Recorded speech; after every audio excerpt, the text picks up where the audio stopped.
What is up, good people? What is up, good people? Thank you so much for checking out this video. I truly appreciate it. Please make sure that you do me a favor. Hit that rate, subscribe, share button. Hit the thumbs up. Let me know what I'm doing. Hit me up in the comments. Let's get the conversation going. Today, I want to talk about being a perfectionist and how you can stop being a perfectionist.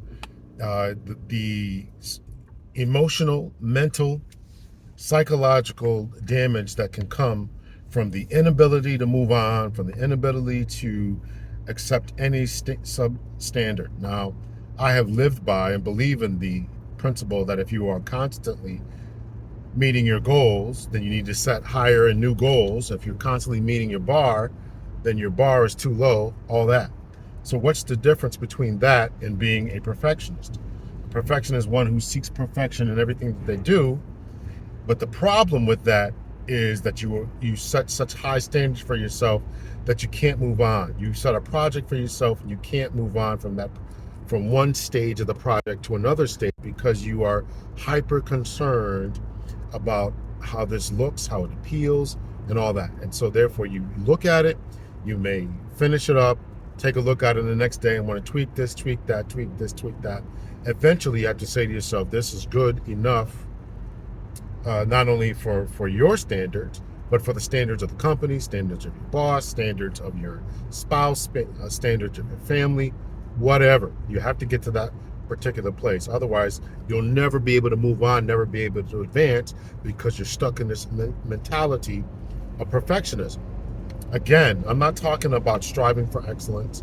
No one, when they talk about being a perfectionist, is talking about people who strive for excellence, but there is a limiting effect, a limiting standard, an emotional, social, an emotional and mental block that comes because you have an inability to move on and achieve something. And so therefore you'll always be second guessing yourself, always critiquing yourself, hypercritical of yourself, just always second guessing yourself. It's never good enough. I should have did this, I should have did that. We all live in that coulda, woulda, shoulda game. When I was taking promotional examinations, there was a part of it that was the verbal or oral presentation or examination. And as soon as you walked out of it, you're like, oh man, I should have said this, I should have said that, I should have did this, I should have did that.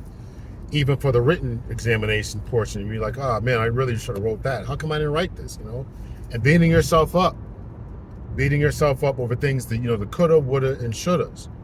Again, do the best that you can. Give your best effort, 100% of yourself, and understand that perfection is not really a thing. Perfection is not really a thing. Doesn't mean you shouldn't strive for it. Doesn't mean you shouldn't do the best that you can. Doesn't mean that there's always not room for improvement. But the fact that there's always room for improvement demonstrates that there's always room for improvement, and that the perfection, particularly when it comes to mental blocks, mental impediments to you moving on, to you advancing, to you trusting yourself, trusting your gut, is never going to be there, right? There's always going to be something you said, could have said this, could have did that, could have said this.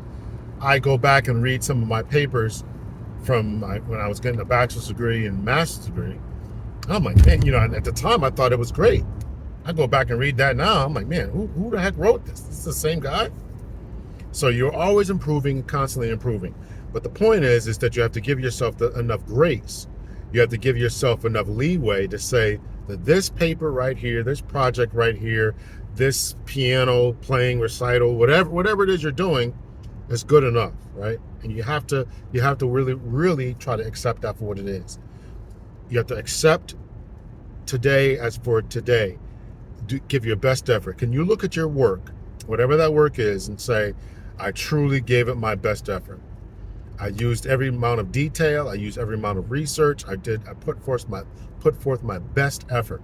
And if you can sleep well at night knowing that you put forth your best effort, you gave it your best, you gave it your all, every ounce of your being, then that has to be good enough.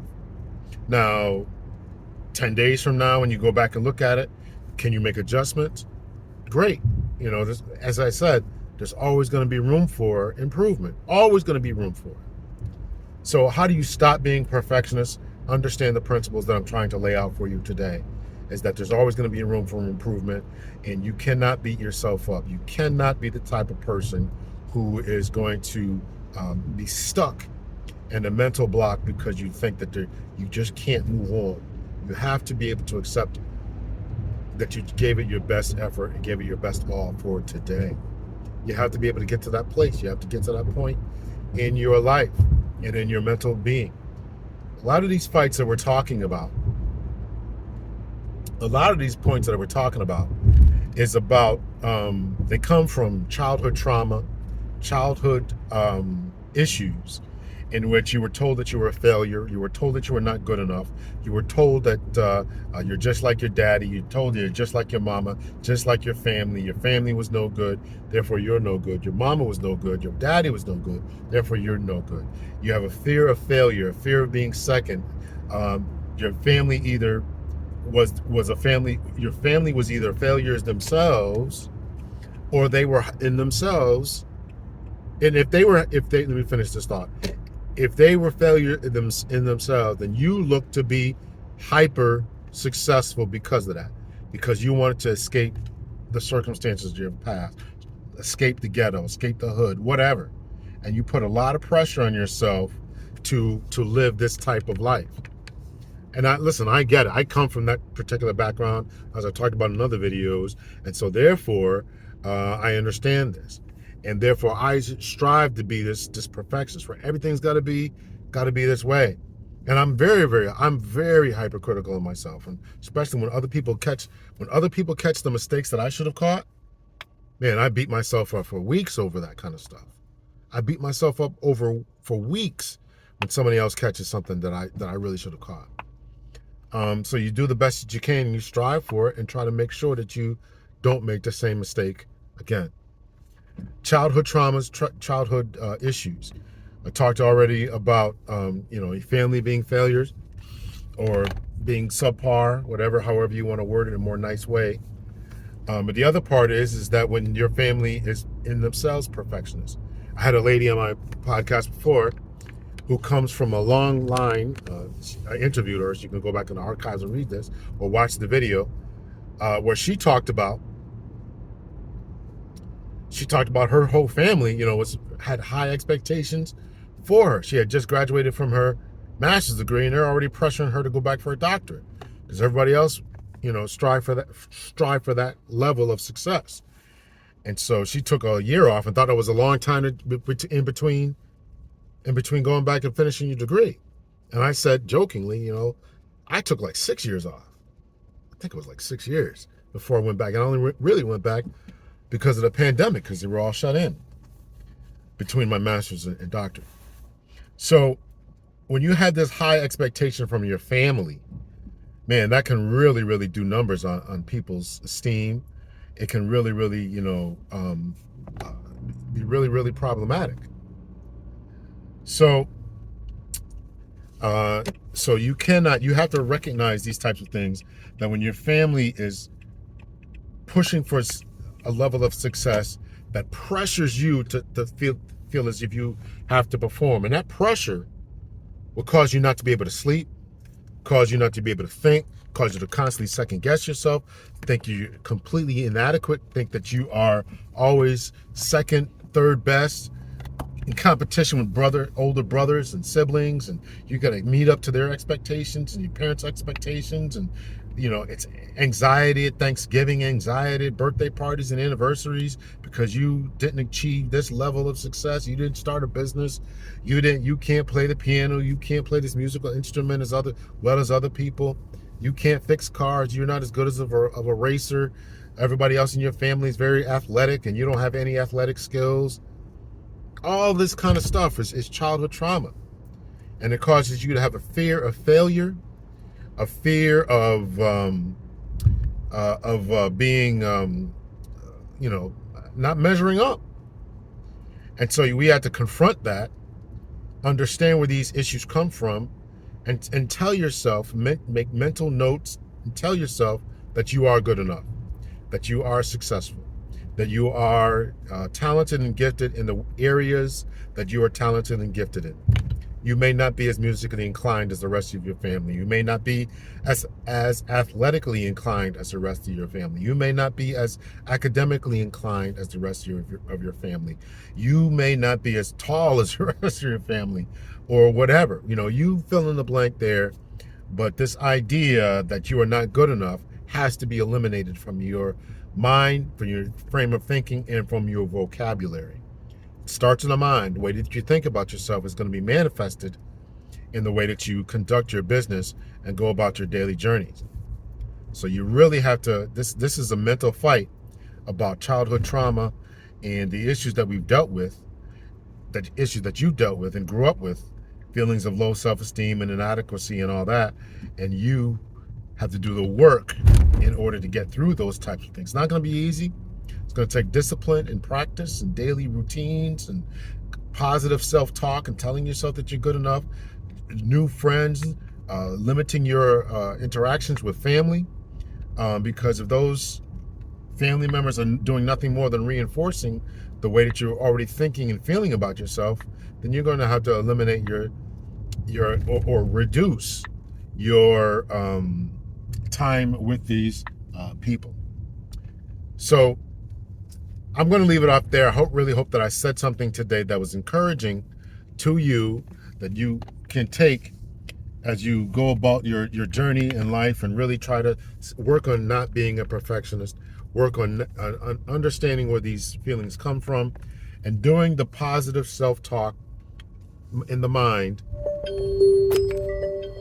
doing the positive self-talk in the mind, doing the positive self-affirmations in the mind, saying that you're good enough, saying that you have the abilities, may not be the abilities that everybody else thinks you have, but you have the abilities in order to get the job done. Yes, strive for perfection. Strive for it. Strive to be the best version of yourself. Strive to make sure that you are doing everything within your power to meet the bar, and once you hit the bar, that you are striving for a higher bar. All that. I'm not. There's a difference in striving for perfection and being limited and developing low self-esteem, developing limiting thinking, and developing or wallowing in feelings of inadequacy because of your perfectionism. And that is a bar. That is something that many of us have to struggle to get through. It's still a struggle for me. I'm not even gonna front about that. So it's something that goes on. So I can remember when I was going through my doctorate, which people say is one of the hardest things you'll ever do in your life, and it certainly was difficult. And I can remember turning in my papers and really analyzing this. And then I turn it in for, when the reviews and everything like that. And they're like, they're like, listen, the professors and my committee members are like, oh man, this is, I really don't have much to critique. And me still beating myself up, still feeling these ways, were like, man, there's got to be something in here I got to be able to improve. So part of it is really just letting go. You've given it to the bosses. You've given it to, you did your best at the recital. You've given it. You've given it your all. And sometimes even when somebody says it's good, you get an A. It's passable. Thanks. Still in the back of your mind, you're like, man, I really should do this thing better. And those are types of traumas that we really have to let go. And the talk that I'm giving today is because of what I went through in my doctorate program, and saying to myself, man, I really got to believe more and better in my skills and in my abilities. So I'll leave it off there. Let me know your thoughts, your opinions, or anything that I didn't mention. And are you struggling with that? And what are you doing to get over it? So until next time, everyone, much love and peace. I'll hit that rate, subscribe, and share button.